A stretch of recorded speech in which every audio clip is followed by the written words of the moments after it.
everybody, welcome back to What the Devil episode 21. There is a lot to talk about today. Obviously, finally, decision made.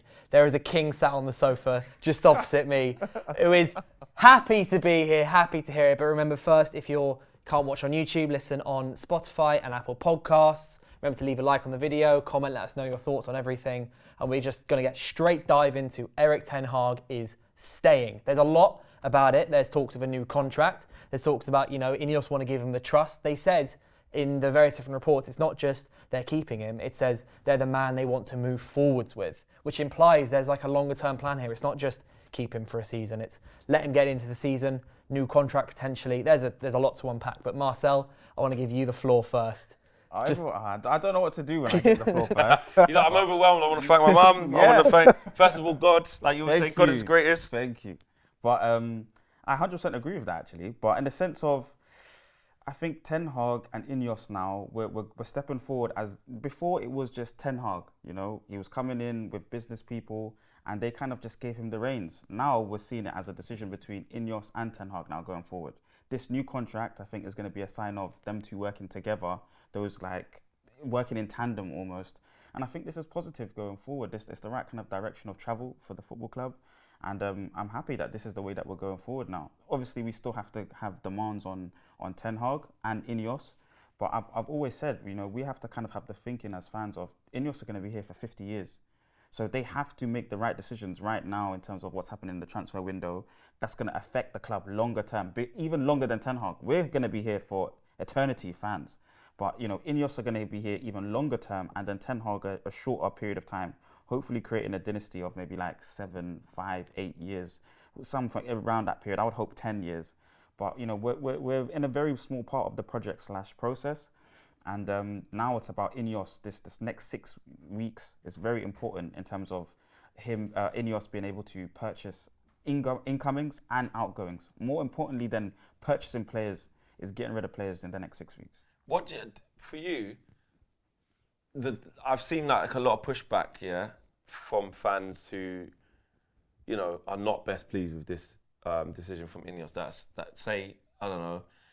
They've been nasty and not even fans like not even just our fans, just like the media, the wider in wider general, people. Yeah, anyone who's got an opinion. Anyone's got an opinion that isn't in favour of keeping him. Yeah. We've just ended up with him. Like we tried to change him, people turned us down, or they just like bottled the decision and didn't they didn't actually want Ten Hag to stay. What do you say to that notion? There's a process. A process happened, and we came with an outcome. And if you're a fan of that of the club, and before even that process happening, this is what we wanted. We wanted structure. We wanted footballing people to make footballing decisions, and they've come to this decision. So I just think that they have to kind of back that now and let that transpire how it will. Time will tell, as you've mentioned before in the Flex's view. That's the truth of it. Time will tell now, and we will see what happens. I want them to join us, to be honest with you. We're going to need their energy in the stadium, in the pubs, and wherever it's going to be. We're going to need the negative people to start backing what the club's doing going forward. So I just think they've been nasty. I think they've been disrespectful. In what way? They've been saying that he's not a man because Ten Hag personally, he should have left because of the disrespect. Ten Hag's been a very rational person. Even in difficult times, he still tried to back the club, he still tried to be respectful, and he still tried to keep his mind's eye on trophies. These people have just been really horrible and nasty on their opinion and how they've thought about Ten Hag and what they've thought about the process ultimately as well. So I'm just happy that the process has happened and this is the decision. If it was another decision, I would have been ready to back that new manager into the nth degree as well.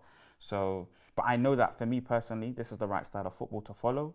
I know for me personally, we've now got football people making decisions. So I think we'll be going in the right direction. It's about literally these next 6 weeks, them getting the outgoings happening.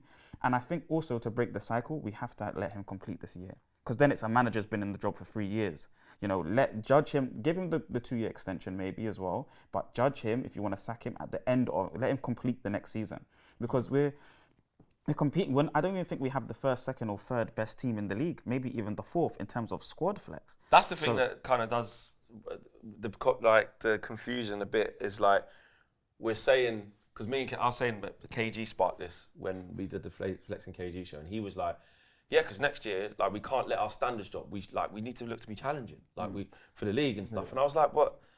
But this is the same squad that we all agree shit. Well, not shit, but like there's a lot in it. You can't demand both. We need to challenge the league title and also go, we need to get rid of half the squad. Yeah, You need to get rid of half the squad, then you can challenge do you know the league what I mean? title, but you can't ask the both. very man who spent the money wrong, which we're saying the 400 million that he 100%. spent. So we're like, well, we all agree that that's not good enough then. So why would we go from 8th and say that, well, he's in his 3rd year now though, so he better challenge. That doesn't compute to me, because we've all just sat here and said, oh, McTominay's still here, mate. Oh, look at the state of Casemiro. Bro, we've got no left back. He's always injured. Oh, Varane's injured again. Oh, we had all them injuries. Oh, Anthony's rubbish. Oh, this, oh, that. Oh, Cobby, we can't put too much pressure. He's only just come in. Oh, Garnacho's in his second. Rasmus Højlund is only his 1st season. But then we should challenge. Like, that to me doesn't compute. And I'm in the thing now of like, where you're saying, we do have to have absolute standards of like an expect. Like, Erik ten Hag can't finish 8th again. Yeah.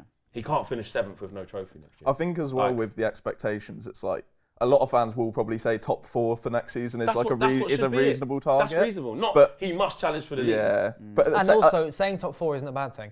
People say like, oh, what? So we're just a top 4 club now. We're like Arsenal and Wenger. Like, it's fine in the context of right now. Of where we are. Top but 4's okay. I think top 4 as a target also is like really linked to how the actual football team develop. And it's like we spoke about it a lot last season. Like, the back end of last season in the Premier League, I didn't really care about the results. I wanted to see progression in the team, and we didn't really see that. And obviously there's external factors like injuries. But next season, if we make top 4, I'd be more focused on what this actual team, because it's how it looks. There could be, obviously, there's reports about the contract changing and the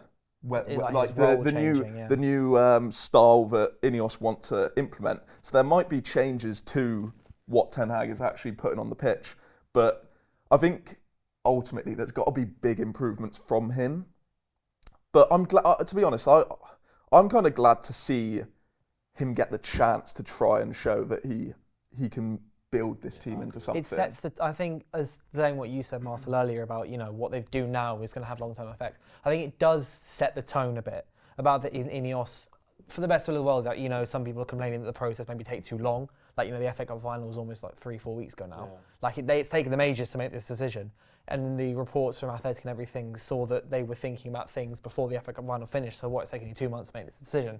But ultimately, it's good to see that Ineos are, they're not just going to be cutthroat. You've been terrible for 6 months, bang it out. Like, we're going to give you a chance. We're going to believe in people, whether that be the manager or the players, or giving people just a chance to thrive. Because at United, I think part of it's been a bit, just as soon as anything goes wrong, it's just been right, kick them out. Like, get rid of these players, get rid of that manager, get rid of that manager. It's nice to see like someone putting their foot down and going, no, we're going to give him at least half another chance. Do you know what I find weird as well? Is like a lot of people saying the FA Cup shouldn't sway things. And it's like, I agree that it shouldn't be like a determining factor, but you can't lie that FA Cup win definitely boosted Ten Hag. Like, it should. Persuaded me. Because there's been difficulties, but like winning two trophies in 2 seasons, despite there being concerns, is always going to give a manager a bit more leeway. And when you look at the managerial market, personally, I only thought Tuchel was probably the manager where you'd go, okay, I can see that. But other than that, I didn't really. I wasn't completely inspired. I wasn't completely inspired. And it's not this. I wouldn't say that it's the massively safe decision from Ineos as well, because it's absolutely not. A lot of people were saying that, and I think usually it's the safe decision for a new ownership to go, this isn't. We want our own guy. That's the safest thing. Like Chelsea with Bowley. Yeah, and Tuchel. It's definitely not safe. It's definitely not safe. A couple of things for me. I feel like what we've seen from Ineos since they've come in is a mixture of 2 sides of them, which you're alluding to one there of like. It's nice to see them say, we believe in you, this, that, and the other. But we've also seen them go, John Murto, Richard Arnold, you man, laters, rip that out straight away. No. Omar Barada, get in. Wilcox, get in. Dan Ashworth, he's going to get in. Yeah. Like, we have to say that. Eventually, at some point. Court proceedings. Yeah. So they've gone, no, we don't believe in your decision making. Like, you lot have been crap, and we're going to stick to our word of changing this. Bang, change it. then when they've had to use different types of skills and different types of characteristics they have as an organisation to assess the manager, what they have actually done, which I've actually come round to when I was dissecting it properly and going, right, as fans, we're emotionally connected to the man, Erik ten Hag, and we're on this like train with him, where obviously we've been in the cup final, it means a lot. Some fans were like, don't give a shit, like I'm still not changing my mind, he needs to leave. Other fans were like, actually, nah, he deserves more. Whatever the emotional connection is. Ineos said, we're not on an emotional connection. There's a lot of people who wanted Erik ten Hag out that were praising Ineos for how they were actually doing it. In terms of, it's good that we don't know. Why is everyone so angry that we don't know yet? We want football guys to come in and make decision. But what's happened is it's not the outcome that they particularly wanted. So then now I'm angry at Ineos because they've got no backbone, because they didn't do the thing that I think they should have done. Ineos out a bit. We can't have both. Then before that, it was, these guys are just the same as the Glazers, because they're not just because they're working alongside the Glazers because they're there with them, but they're the same with the Glazers because, oh, we don't know what's happening. Oh, it's taking too long. This is just the same. So us as fans, let's be honest. Let's just call it as it is, yeah? We're emotional wrecks. We're emotional wrecks. We're like, and I know like some of us are different types of emotional wrecks. So you could be like quite offended. You could be like, oh, Flex, I'm actually quite calm. Yeah, I was about to say. But yeah, I don't mean like Marcel's composed. I don't mean it like individually, like, oh, we're all a mess. But what I mean is like at different points of different like parts of a journey of a manager / our team, because we are just in love with our team, when it comes to making the football decisions, we want things how we want them to look, and if they don't maybe match up with that, we get a bit. I'm putting myself in this. I was like, this is taking too long. Like, if I was Ten Hag, I think I'll stick 2 fingers up. Like, I'll just walk off. You don't believe in me. You're taking the piss. You're talking to all these managers. But then, when I just step back from just look at the business, which is why fans aren't involved in these decisions, because we can't do it. Like, when you look at it, they've gone, well, this is our process, like you said. We're going to talk to absolutely everybody to work out who's who, what's what, see who's better than this guy, look at the financials as well, balancing bringing in a whole new coach and backing him for 5 years on a new deal. Because some people are saying, like, obviously, the money situation, it helps to keep Ten Hag. But then to commit to Kieran McKenna's army for 5 years and put him on a big contract also is a big outlay for Man United on something you don't know would work. To back Thomas Tuchel, who's an elite level manager who I wouldn't have minded if we did go to, but to back him and give him a big deal for 3 years when it could be volatile and he could walk out is the same as saying you're going to keep Ten Hag or let's not pay his compensation and let's see him out for a year. But actually, they're giving him a new deal. So if it's about money, they're committing to paying more. So there isn't just one thing to say Ineos are cowards because it was just because of the money, or Ineos are cowards because the fans spoke too loud and they did. It's not that. Really, the true thing is that they did their due diligence, left no stone unturned, even spoke to people like Martinez and Marco Silva and Thomas Frank. Now, even though we might say, what the hell did...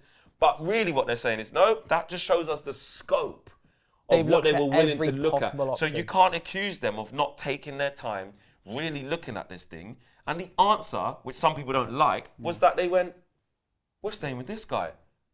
So when people are basking in the glory, like Marcel's saying, I told you, my guy, like, I get that. But the other side's angry.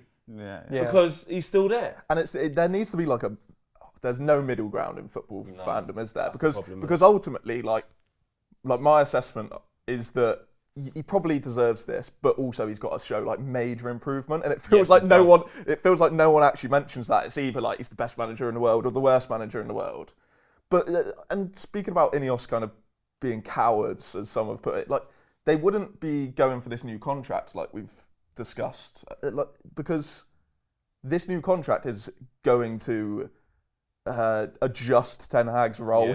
It's going to impact him, probably the most criticised part of him, which is in terms of recruitment. And obviously it's weird because there have been some reports which mention that he's not as keen on this change. But I think they'll find a good middle ground where he's still involved, but nowhere near to the level which we've seen so far. I think, though, the whole new contract thing, I think that's something that they have to say and they have to talk to him about because he's in the last year of his contract. They couldn't go, oh, we are going to keep you, but we're not going to give you a new contract. We're not going to think about it, because then he'll just go, Well, I'm just going to leave now then. What assurances do I have? Nah, Yeah, I don't know, but in the way of like, if they went to Ten Hag and went, right, we're going to fire you next June, he's going to go, because well, they I'm just could've- going to they leave. could've- No, but they- like, this is what I mean in terms of like they had the new contract stuff has to be mentioned because it would be stupid not to at least like consider it, because otherwise I think he'd just walk. If No, they but I mean, flat out said the two options would be they could have extended the 1 year on there and said, listen, mate, you've done well to win those cups, but we've got major question marks. We want to give you the chance. Yeah, I guess. Or they could be negotiating a new contract on the same terms, but they want to change the different bits and details. I think that's what's given him the edge to stay, is because he's been showing willingness to change. Like you said earlier, like, you know, how they got rid of Arnold, they got rid of Murto. I think that's partly because maybe they weren't as willing to change or accept new roles and stuff. Like I read in the Athletic report, it said that Murto was kind of clashing with them slightly, so therefore booted him out. But if Ten Hag's saying, no, I am willing to change and adapt, and there was that whole Bruno false nine thing. We don't know how true that is or not. But like listening to Jason Wilcock's recommendations and stuff. But I think ultimately it's the correct decision for now, because also it's an easier decision to reverse than getting rid of him and then regretting it. I think they've shown. I think they could have taken the easy option, and I was actually, again, I like to check myself and go, actually, that was probably the wrong thing to think. The whole time I was like, the easy option, a win-win for Ineos, is to do the opposite of what you were just saying. Yeah. Which is go, I tell you what, that guy's only got a year left. Everybody kind of wants him, most people want him to stay. What we'll do is we'll leave him in post. Tuchel's not really going anywhere. Poch is not going. There'll be other people there, and let's get to October and see how it's going. Yeah. If it's shit, he's low cost because he's only going to have like 6 months left in his deal. We can say as Ineos, we tried the guy you all wanted, and there was no improvement. Now we're going to get a new manager. Now the pushback to that is, we don't want to throw away another season. We just finished 8th. Why do that? You're at the start of your journey. You're coming in with a blank slate, or to try and change it. Make your changes now and stick by them and move us forward. Which actually is what they've ended up doing, because by them attaching their name to Erik Ten Hag and giving him a new deal and an extension, he's become Ineos' appointment now. This has changed the whole. Now they don't have the defence of, well, we didn't bring him in. Now we can go and get our guy. No, you are co-signing Ten Hag now. And now you're also reportedly saying, we want to give him the environment, we want to give him the support, and we feel he can be a better manager than he was before. So now it's on Ineos. Now we've all pivoted, and now we're looking at Ineos and saying, right, you backed Erik Ten Hag, which a lot of us wanted you to, by the way, but you did. Yeah. Now it's over to Erik as well, who's been saying, any idiot knows, who knows anything about running a football club, if I don't have my players, if you don't have your players, you can't do what you want to do. Okay, when the players are fit, and we give you some players, you better show some stuff. Yes. Ollie got a new deal. He's got a lot to prove. Ollie got a new deal. Mourinho got a new deal. They all got sacked when the results weren't. If Erik is, 10 points off top 4 by Christmas or something like that, and we're playing crap football getting opened up, bro, he will get sacked. He will get sacked. Yeah. Like, I don't think there has to be an element of patience still. I'm not saying they're just going to press the eject button as soon as it goes a bit wrong. But if we see what we saw this last season, where we're just open as hell, we're getting licks, people are coming to Old Trafford and beating us, we're going away from home, we're losing games, we're way off the top 4, he will get sacked. He will get sacked. Just because he's getting this contract, it doesn't mean that. It's all about results. Erik Ten Hag came this close to losing his job. He knows that. Yeah. He knows he has to deliver. He's not stupid. Erik Ten Hag knows he has to deliver. Us as fans, we're saying, right, deliver. It's one thing us backing you and being happy you're here, which we all are. Well, in here we are, and a lot of people are. But we also have to see results. We have to. So just on that though, I think 10 points with the exact same, with everything you just said there, if he still gets Europa League and wins the Europa League and gets into Champions League and imagine he gets 2 domestic cups later on in that, they keep him on. That's what I'm saying. He has to complete the season. It's important that we complete the cycle of sacking managers when we see the difficult times, because last season when we saw the difficult times, people piling in, doesn't work. It just doesn't work, Flex. So even though you're saying, okay, there might be a predicament coming to January, 10 points off, poor style of football, let him complete the season. No matter what, then. Well, Europa League might be in question still there, and we'll pursue in finals. And so say it was like this season, where we're out of the Europa League at the first time. Instead of Champions League. The groups are a bit different now, but you can go out in the first games that you play or whatever. If you go out of that, We went out the Carabao Cup in the second round. Okay, we had the FA Cup to pay for. What we could clearly see in the league, this Europe thing, we were hanging on by a thread for the Champions League. But let's be real, we always looked at ourselves compared to Aston Villa, Spurs. It was a long We're shot. not going to be able to top those guys. If we look like that in January, there's no progress. Yeah. That's a big part. That's alarming because that's 2 back-to-back seasons where you've looked the same. Yeah. And I don't think that's going to happen. By He the can't way. do this again. He can't does do that it again. then He he's can't done. repeat this type of thing again. Injuries or no injuries, you can't do it. Yeah. You can't. I'm telling you now. I believe that. I believe that Ineos will go. All right, nah, this is happening again. He's got his like kind of his lifeline, but it's by a thread. Yes. He has to absolutely deliver, and he has to be like like you said earlier about it. It's got to be not just winning games. You've got to be like winning games, showing a style, showing like who we are. We got to get like it's not just get top 4. It's get let's say 75 points at least, that kind of thing. He's just got to improve. He's just got to improve. We just have to see tangible improvement. Yeah. Where you go, you know what? Okay. Sustainable. Because as well. also we're going to buy new players that need time to settle in. You're going to try and get rid of players, and some players you might not be able to. So you still might have to have a McTominay in there. You still might not have to. We have to legislate for that. I'm not saying I'm going to come down harsh and like as soon as you lose a game, it's like no, it's not working. Like I get that. Kobe's still young. Garnacho's still young. Rasmus only going to be his second season. But there does need to be improvement. Guys, just also a disclaimer, we're going to be competing for 4th position. So you're not going to see consistency in abundance. You're going to see peaks and troughs in the season. So that's all you expect to lose for.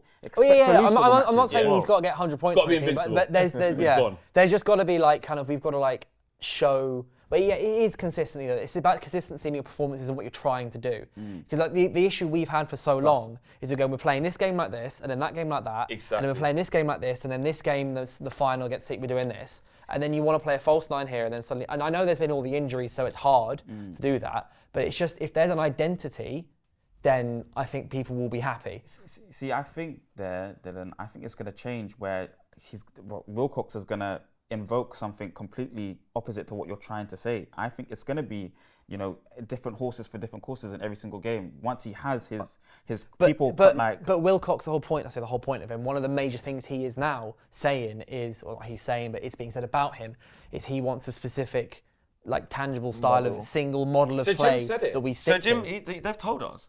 So Jim said, we can't do loads we of will different decide styles. the style of play, and it will be up to the manager to deliver that style of play. Yeah. That's what he literally said. Yeah, but word for word, that could also mean that it's very vague in the sense of we just want attacking football and wingers.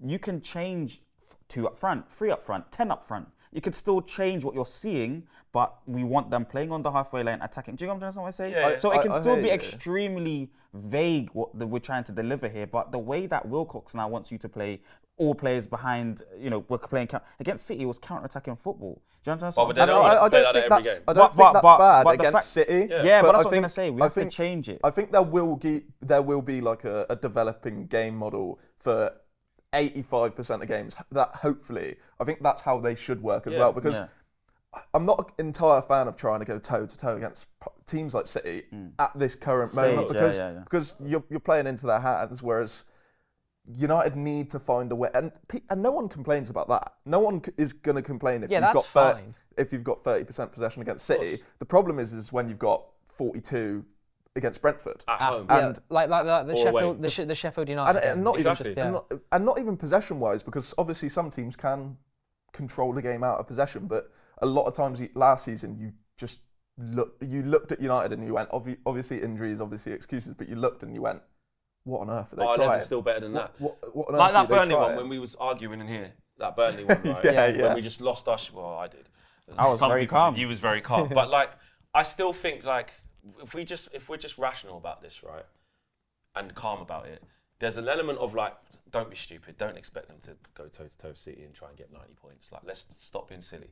Don't expect them to be like how Arsenal are, and get 80 plus points and compete with City and just spend weeks and weeks on top of the league. And don't expect that, because we're way off that.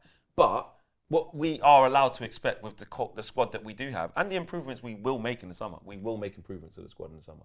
How much we have to wait and see, but the squad's we're going to add players. We're going to buy people.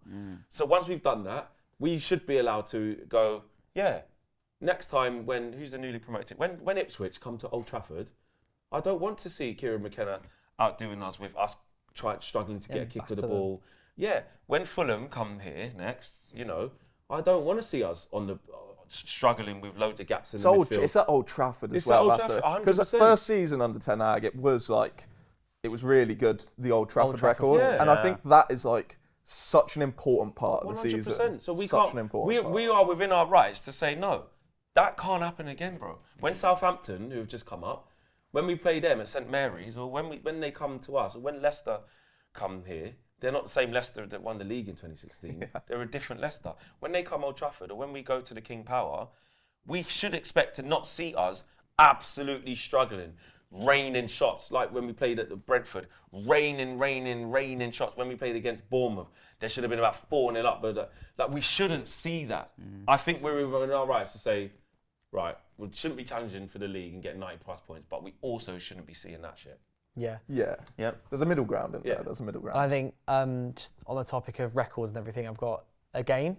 So, last couple of weeks we've not necessarily played a game as many times as we would have due to numbers and everything, but there's 4 of us. So I'm going to see how much you guys know about records of players. So obviously there's loads of Man United records, right? Top goal scorer, blah, blah, blah. I'm going to read out some players, and then I want you to answer if you think they have a record. They hold a record at United or not. So either United's top scorer or United's Extra longest. point for naming it. And I'm going to give you an extra point if you can name the record that they have. This is hard. All right, it's fun though. But it's Let's go. 50-50, yes or no. Yeah, okay. So, Juan Mata, does he hold a Manchester United record? So it's not any football record, it's a record at Man United to do with the club.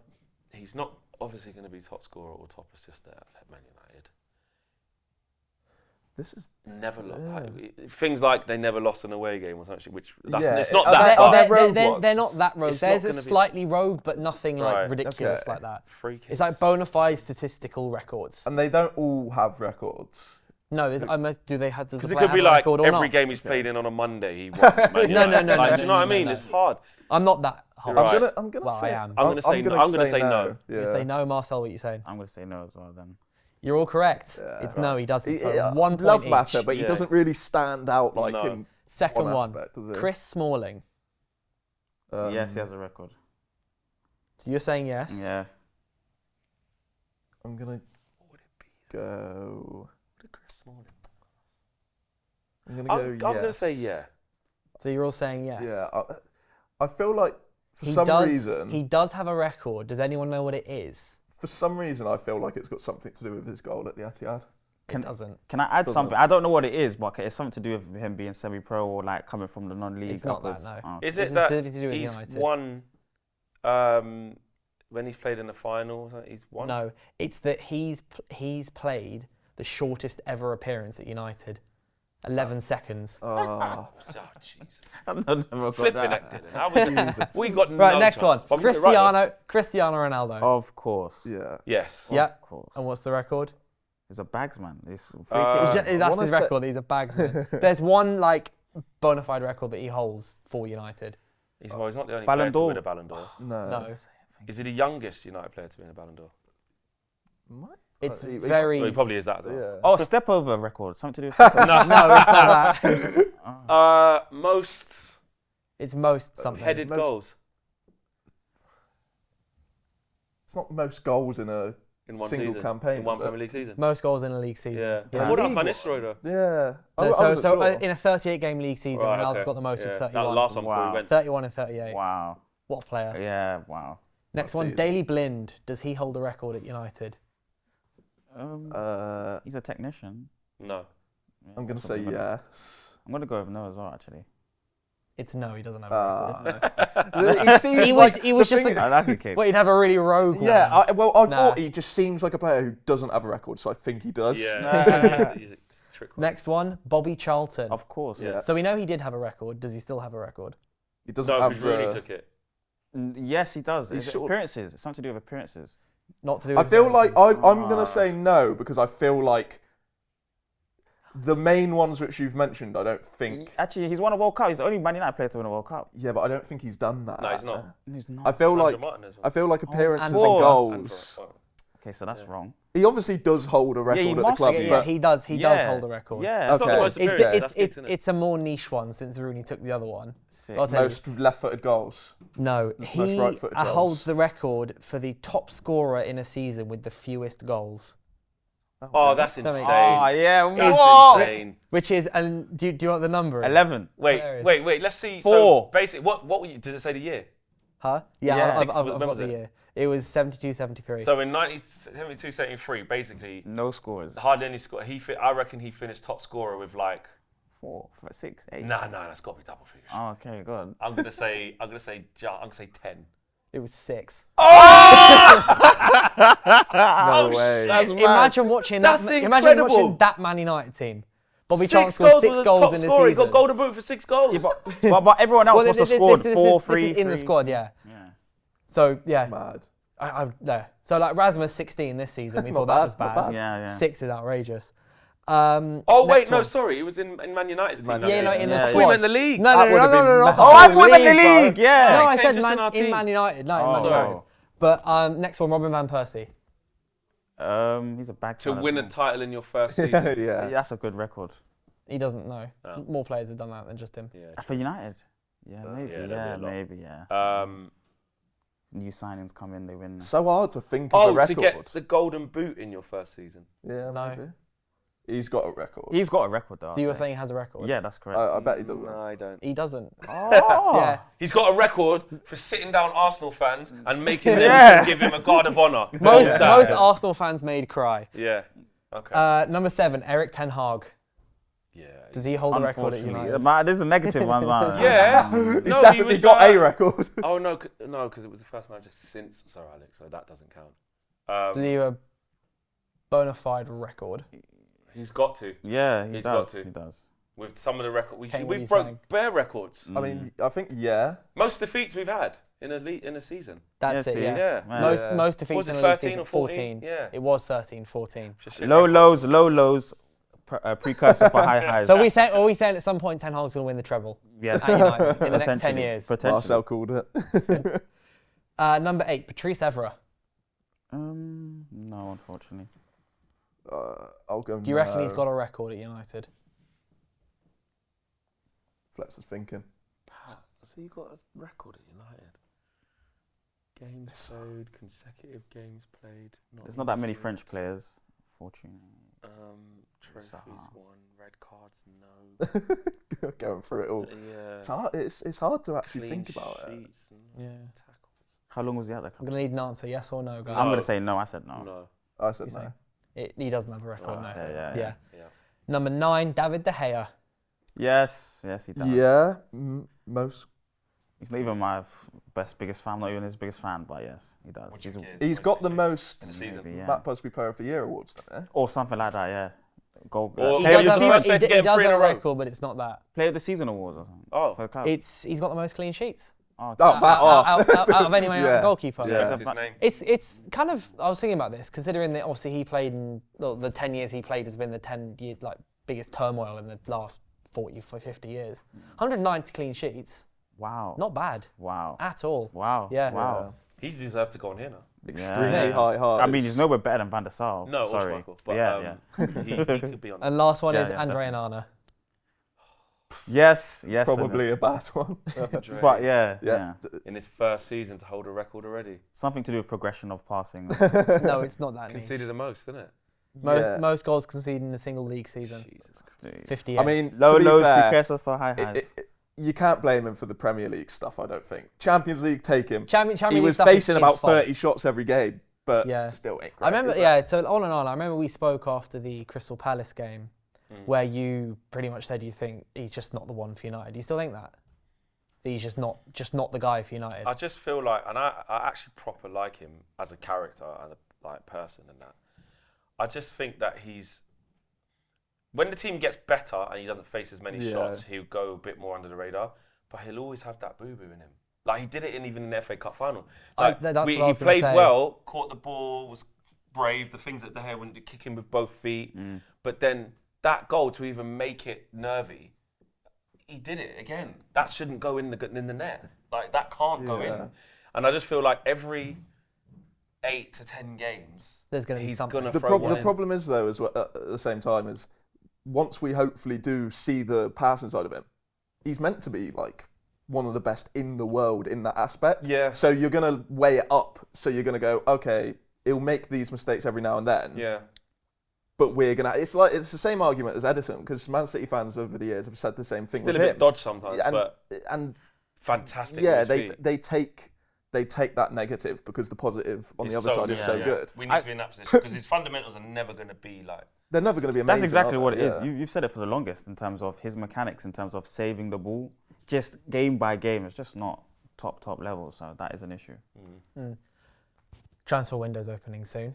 Yes. And now the Eric Ten Hag Yeah, stuff now is we can actually finally focus on sorted. It's gone. It's gone. We're going to talk about transfers. So, us, Kane and I, big United district, of course, sometimes, we get a little sprinkling of information through. Some exclusive information. So, we were, speaking to a couple people inside, and since the Ten Hag stuff has come out, we were pretty much told that the club have decided on who the 2 first priorities they want to bring in is. One of them Give being McTominay a new deal then. I don't want so, to New striker. One of them is the club obviously want to bring in a centre back, which is I think the obvious one. Yeah. We need a centre back, and the other one's a striker. Wow. I think So, they're like, the most needed The positions. 2 priority anyway. positions I want to fill before anything else is centre back and striker.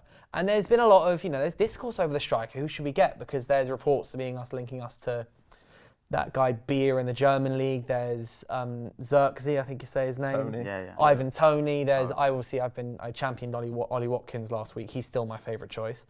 Don't see that. But there is a big there's kind of what kind of striker should United go for? Because we don't have 50, 60, 70 million to spend on another striker. I would say somebody a bit older than Højlund in terms of they need to be able to teach him traditional number 9 play, back to goal, hold up play. And I think Ten Hag works with a striker that has that kind of attributes to himself. So I think Ivan Toney's the best choice out there. I do understand that Ollie Watkins is so dynamic, can play in all 3 positions and the forward line, but you need somebody that can play traditional number 9 play, classic English number 9 play. Ivan Toney kind of epitomises that and can do kind of the Harry Kane thing, could drop deep into the midfield line, start the attacks, create, play make. I think that's the best kind of striker. And for me, Xerxes seems like a really good forward in terms of the way that he's being utilised at his club now.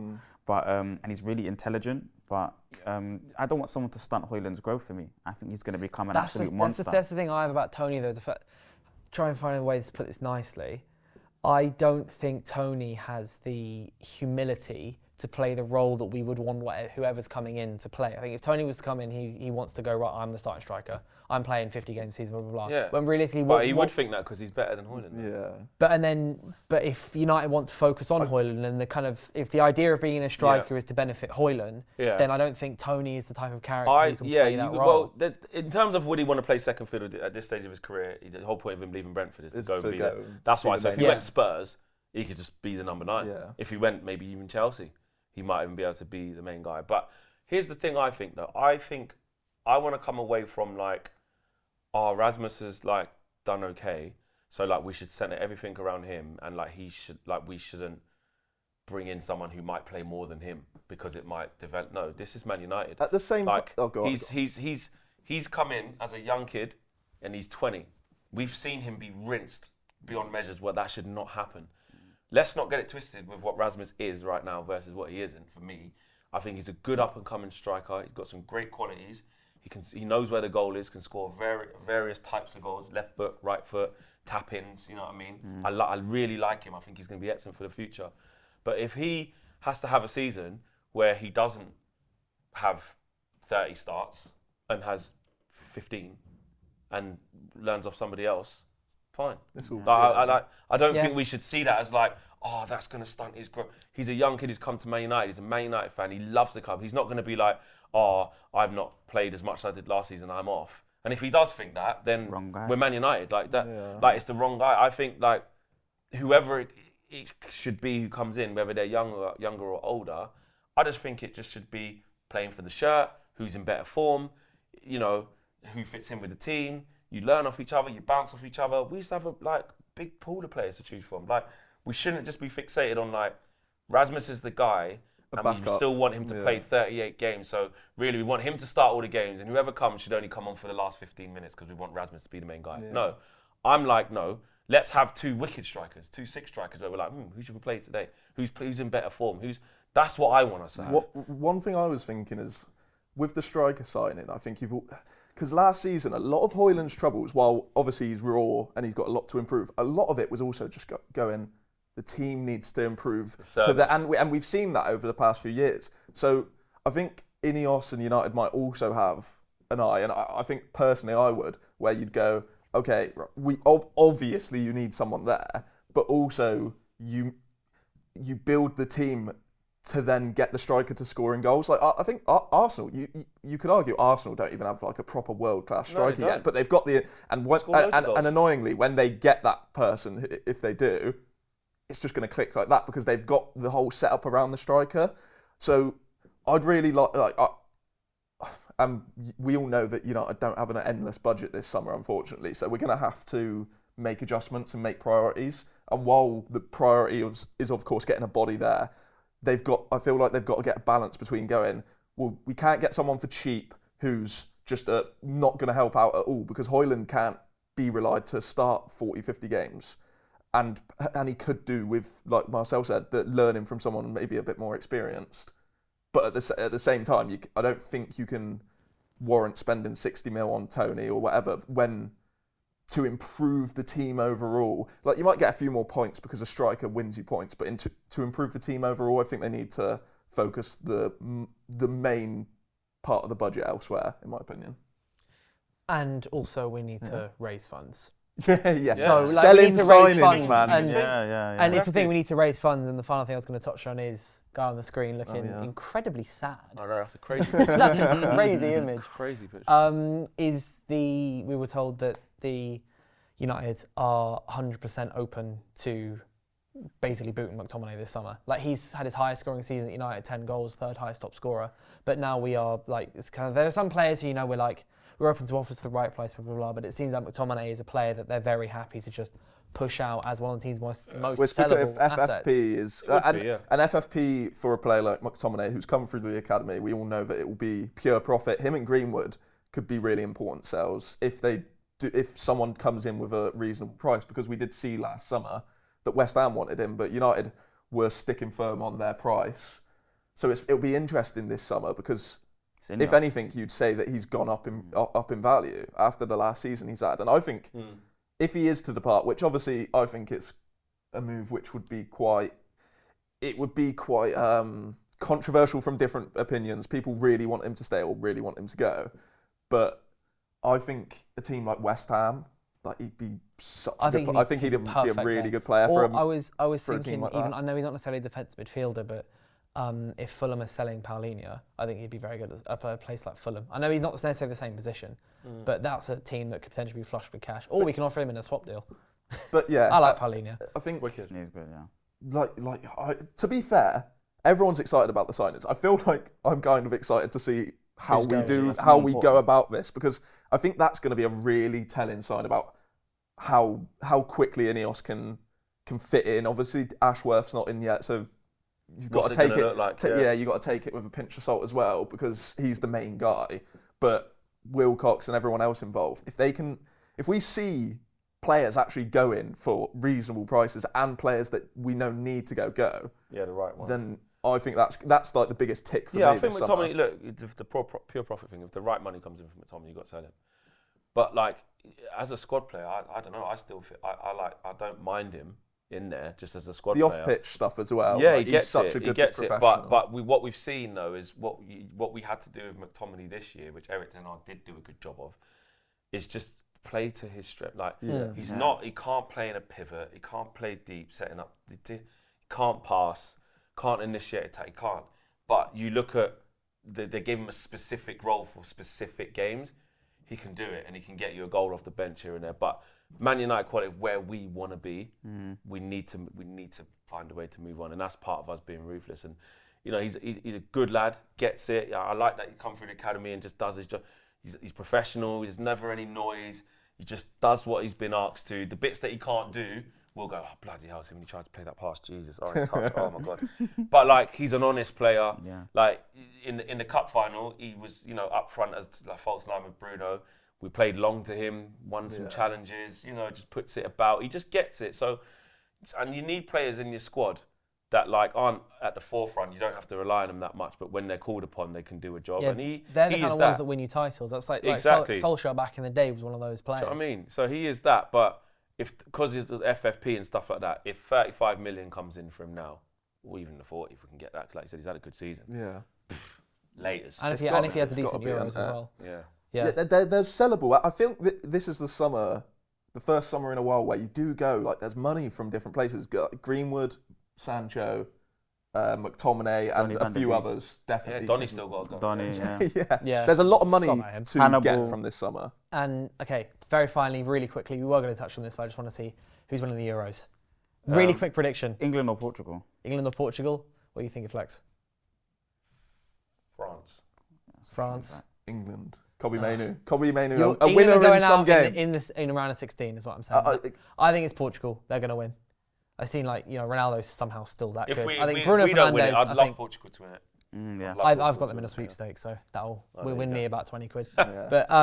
But what? Flex, thank you for coming back on. It's good to see you again. Marcel, great to have you down. Thank you. The crown, the king, Keep it on Marcel. all summer, bro. Kane, thank you very much for coming on and everything. And for everyone who's made it this far, thank you very much for watching the podcast.